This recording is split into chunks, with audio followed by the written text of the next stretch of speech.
रायगड़ा लोक महोत्सव चैती और पॉलिसी मेल 2025 प्रतिवर्ष भली चलित वर्ष डिसेम्बर 26 ठारू 30 तारीख पर्यंत 5 दिन धरी रायगड़ा जिला जीसीडी हाईस्कूल पड़िया ठारे चैती और पॉलिसी मेला 2025 आरंभ होईगला। रायगड़ा जिलापाल आशुतोष कुलकर्णी पौरोहित्य सजई होईछि चैती पड़िया।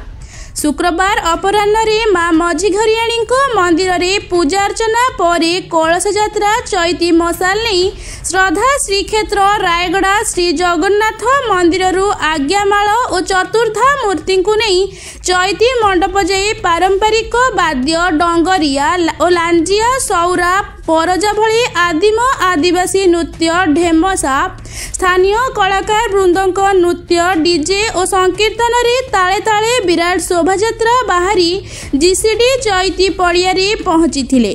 जिला संस्कृति परिषद अध्यक्ष तथा जिलापाल श्री कुलकर्णी सभापतित्व रे आयोजित उद्घाटनी समारोह रे ओडिशा सरकार मत्स्य और प्राणी संपद विकास मंत्री गोकुलानंद मल्लिक मुख्य अतिथि भावे जोगदे चैती महोत्सवर उद्घाटन करथिले। एथिरे कोरापुट सांसद सप्तगिरी उल्लाका रायगड़ा विधायक काड्राका आपल स्वामी विषम कटक विधायक नीलमाधव हिक्का गुणपुर विधायक सत्यजित गमांग और अतिरिक्त जिलापाल नवीन चंद्र नायक सम्मानित अतिथि भावे जोगदेइथिबार देखिबाकू मिलिछि। प्रथम सांस्कृतिक संध्यारे चैती मंचर विशेष आकर्षण रहिछंती ओडिशार सुनामधन्य कंठशिल्पी सुश्री अनन्या श्रीतम नंद और तांको साथी माने।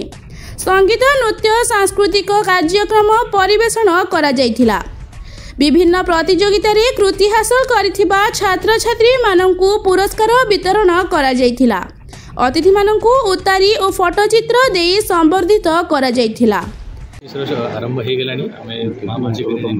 प्रोसेसन आरंभ करूँ माँ आज्ञा आसीगला तो आज महाप्रभु जगन्नाथ मंदिर भी जाइलु महाप्रभु भी आज्ञा आसीगला से चलिकी आज जीसीडी पड़िया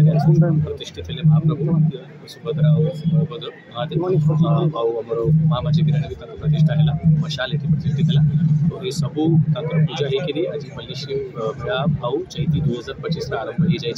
आज प्रथम दिन अच्छे आमर गेस्ट मैंने भी आसवे तार ऑफिशियल इनॉग्रेशन होकर कल्चरल परफॉर्मेंस स्टार नाइट को आरंभ देखु आज हूँ गोटे सौभाग्यर दिन। आज जो रायगड़ार परंपरा पर्व चैती पर्व पल्लीश्री मेला उद्घाटन करिवार मते सौभाग्य मिली मौका मिली तेणु मुझे धन्यवाद देवी जो जिला प्रशासन एवं संस्कृति विभाग मिलित आनुकूल्य ये गोटे भव्य दिव्य कार्यक्रम आयोजन करिसेंती। आमर आदिवासी भाई भौणी तथा रायगड़ा जिलार कला संस्कृति परंपरा को उज्जीवित करने आपको आग को नेवाई ये जो भव्य दिव्य आयोजन एथिरे 300 रु अधिक स्टॉल जो ग्रामांचल आदिवासी भाई भौणी माने लोक माने तांकर उत्पादित द्रव्य को एठे स्टॉल माध्यम बिक्री करिवार मध्य व्यवस्था है समस्त गोटे बंधु मिलन होती तेणु ये रायगड़ा जिलार मध्य विकास करने सरकार प्रतिश्रुतिबद्ध। यही अंचल शिक्षा स्वास्थ्य गमनागमन पीवा पानी पर्यटन क्षेत्र प्रत्येक दिगरे आज सरकार विकास दिगरे आज सरकार काम करुचंती। आमर जो लक्ष्य रही विकसित भारत विकसित ओडिशा जेतल ओडिशा विकसित राज्य रे 2036 रे परिणत हम बिना रायगड़ा बा अनडिवाइडेड कोरापुट जिला को आम छाड़ी करिपरिबा नहीं तेणु प्रत्येक जिलार विकास में आज जो बारे धन्यवाद देवी प्रिय प्रधानमंत्री को जो आपनकर 6 lane highway national highway Gopalpur ठार जयपुर जोटा कि आपन को 9 ରୁ 10 घंटा लगुच सीटा हो गला पर आपन को मात्र 3.5 घंटा ରୁ 4 घंटा लगिवो माने समय मध्य बंचिबो एवं एथिरे इंडस्ट्री गुडा बढ़िबो कॉरिडोर जो इकोनॉमिक कॉरिडोर वृद्धि पाइबो पर्यटक माने मध्य अंचल को छुट्टी आसवे ये आपंकर महेंद्रगिरी आरंभ करी गजपति गंजाम जिलार कोरापुट देवमाली पर्यंत पूरा प्राकृतिक संपद पर्यटन स्थल रे भरपूर रही तेणु पर्यटन लोक मैंने आसिले आमर ये लोक मान आय वृद्धि हम रोजगार बढ़ तेणु सबू दिग को आज सरकार शिक्षा स्वास्थ्य गमनागमन पर्यटन प्रत्येक दिग को आज सरकार ध्यान दौरान एवं रायगड़ा विकास आम प्रतिश्रुतिबद्ध अच्छे। रायगड़ारू आशुतोष कुमार पट्टनायक रिपोर्ट संघर्ष टीवी।